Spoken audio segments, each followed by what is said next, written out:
While at the Albuquerque Balloon Fiesta, I had the pleasure of interviewing Susan Lindsay. Her and her husband Greg own and operate AZ Air Ventures out of Arizona. They have two balloons. One of them is Floating Oasis, and the other one is Just Ducky, and they'll both be in the festival this year. With any luck, maybe sometime I can fly on one of these balloons. That would be pretty spectacular.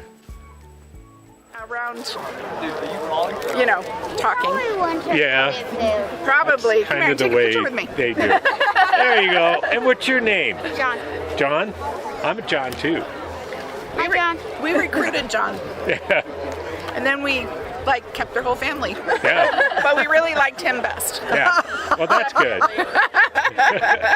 He listens. So, are you a JOH John, J-O-H-N John, or? J-O-H-N. Huh? J-O-H-N. Okay. I'm a J-O-N John. Ah. So you must be Jonathan. No. No. I'm just John. Wow. Very good. Which meant it had enough power to kind of be like two, but it was more like 1.5. We like two because, as you can see, the hoses go out from each one. So it gives us a little bit of redundancy if one of the burners we can't relight or some weird situation happens.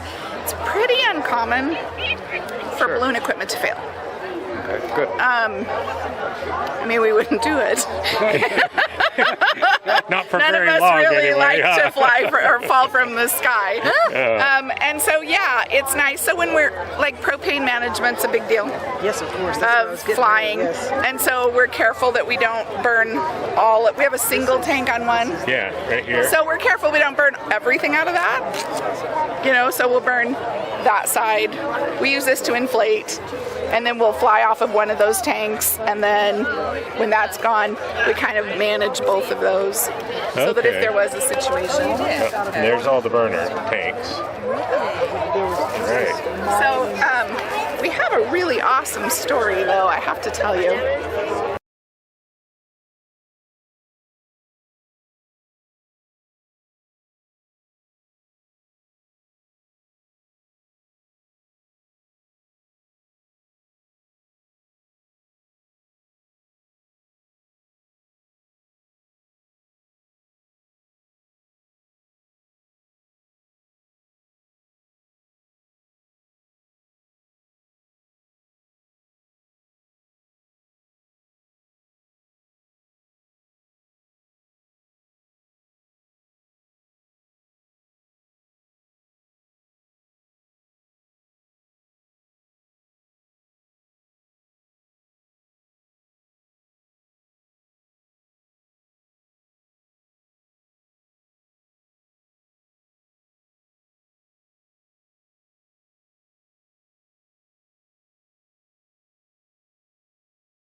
Card. And our story of our balloon is on the back. So Floating Oasis.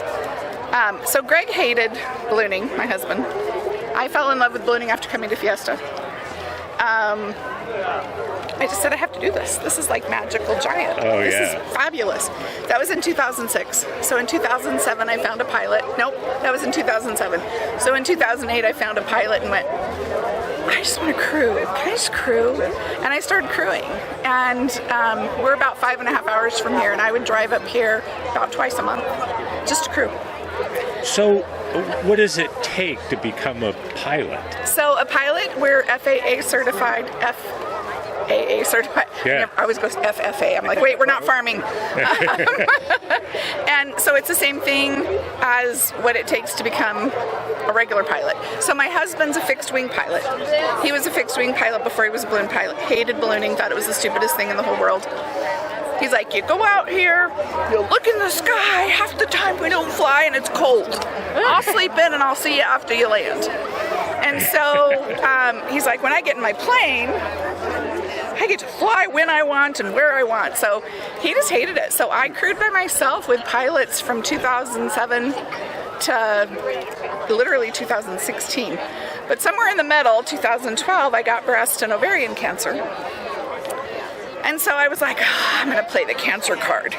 I'll get him out there. So I'm like, I don't want cancer to take this from me. Yeah. You know, will you just go out with me? So he would go out, and he was really good about it, but he still hated it. But in 2016, he woke up, and he's like, didn't think I was breathing like at first. And he's like, man, the only thing she's ever wanted in her whole life is a balloon. Yeah. So he woke me up and he goes, I think we should buy a balloon. And I'm like, give me the phone right now. And so he thought it would take like 6 months. I found one in 3 days. Oh. So I'm like, we're leaving on Friday. We're going to Pennsylvania to pick up the balloon I bought. He's like, huh? What? Because he didn't, you know how you say yes to things but you don't really mean it? You're just being nice. Yeah. Totally where he was. Yeah. So he's like, oh crap. Okay. So he drive and he studies because as a fixed wing, because he was already private, he could become commercial in hot air, even though he was never a hot air private. He was just another certificate. So we drive there, we pick up the balloon, it's pouring rain, we have no idea really what condition it's in, but we knew the guy kind of. So we were like, okay, so we go to Kentucky, we had friends there, we get it out, he inflates for the first time with some friends, it starts raining again.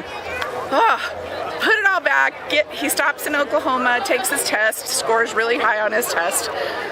So we go back to Arizona, and I sent him off to... Did you fly your balloon back to Arizona? No, because he couldn't yet. Okay. So 3 days later, I send him up to Park City. They have a Part 141 school where they train people in a condensed time. So it's about a 2-week course. He finished it in 5 days. I'm like, no, wait. And they're like, no, he just gets it. He just gets it. He's a pilot. He understands it. So I fly up there to watch him, and he did pretty good. So he came home.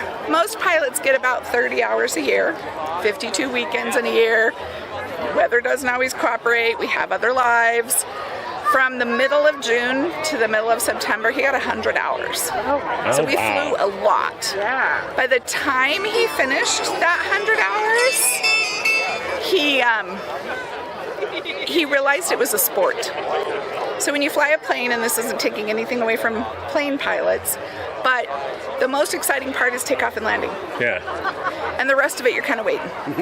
In a balloon, you're constantly making decisions.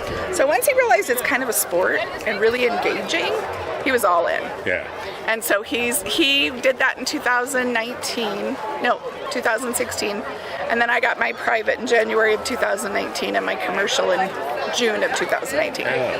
So then we have 2 balloons now. So I fly the Just Ducky balloon and he flies Floating Oasis. Oh, wow. So Floating Oasis was really cool because when we had to make a balloon, they said, try to make something that represents you. And he's like, oh, we should put a cancer ribbon on it. I'm like, no, cancer's my past. It's not my future. Yeah. Let's represent it in significant ways that represent our life.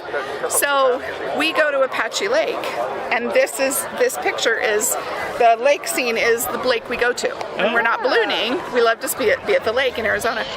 We actually went to Google Maps and drew the mountains. So those are the real mountains at Apache Lake. We do the palm trees that aren't at Apache Lake, but they represent that we love to travel. We used to do a lot of cruising and the ocean and the beaches. Yeah. There's a sunrise on one side and a sunset on the other side to represent. We love to get up early as balloonists, but at the end of the day, we appreciate every day we have on Earth. The mountains represent the climb we all have and the struggles we have to go through to truly get to the top. The other side has a saguaro cactus and an ocotillo. The ocotillo has lots of little pockets, leaves. Those represent all the memories we all make. They fall off and you make more. And then the saguaro cactus represents the struggles you go through during cancer, where you're struggling to survive on anything like a saguaro does. We need little tiny drops of rain or anything. And so that's our cancer representation of what we went through.